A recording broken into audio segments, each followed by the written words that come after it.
Kasado na ang subsidiya na ibibigay sa mga magsasaka at mangingisdang lubos na naapektuhan ng gulo sa gitnang silangan.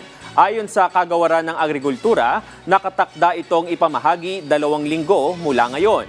Yan ang sentro ng balita ni Elijah Canlas, live. Jules, sinatayang mahigit 100 milyong piso ang nakatakdang ipamahagi ng Department of Agriculture sa ating mga magsasaka at mangingisda. Yan ang tiniyak ni ASEC Arnel de Mesa upang maalalayan niya ang naturang sektor upang mabawasan ang kanilang mga alalahanin. Nakahanda nga ang 50 million pesos para sa mga mangingisda kung saan 5% ay matatanggap nila sa pamamagitan ng voucher at 75% naman ay ipapasa sa kanilang mga card. Inaasahang makakatanggap naman ng 5,000 piso ang bawat magsasakang pasok sa pamantayan ng kagawaran, samantalang 3,000 piso naman ang halagang inaasahang maipamahagi sa bawat mangingisda bilang tulong sa petrolyo. Magsisimula naman ang paglabas ng 50 million pesos na subsidy para sa mga magsasakang nakarehistro sa BFAR sa loob ng susunod na 2 linggo. Inaasahan ng kagawaran na mas hihigit pa sa 15,000 magsasaka ang mabibiyayaan ng nasabing tulong pinansyal. Nakabatay ang pagpapalabas ng ayuda sa Department Circular number 45 at 32 para matiyak na maaabot nito ang benepisyaryo bago ang anihan.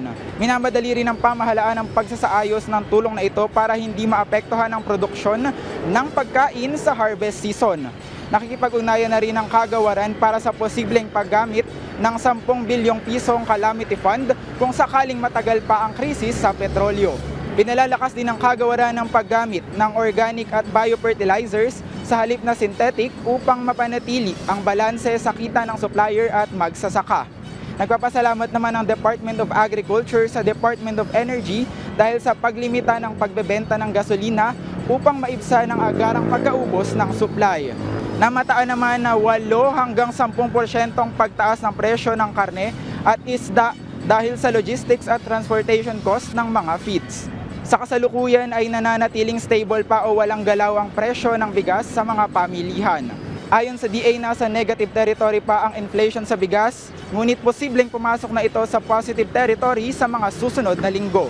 Sinigurado din ni De Mesa na hahabulin ang mga mananamantala sa sitwasyon sa pamamagitan ng mga established na batas.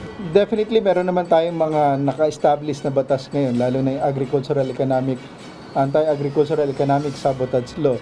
At kung merong makikita na profiteering, hoarding, especially doon sa dalawang aspeto na yan, sa profiteering and hoarding, definitely hahabulin sila ng DA at ng buong gobyerno na huwag sila mananamantala, lalo na ngayon panahon ng krisis.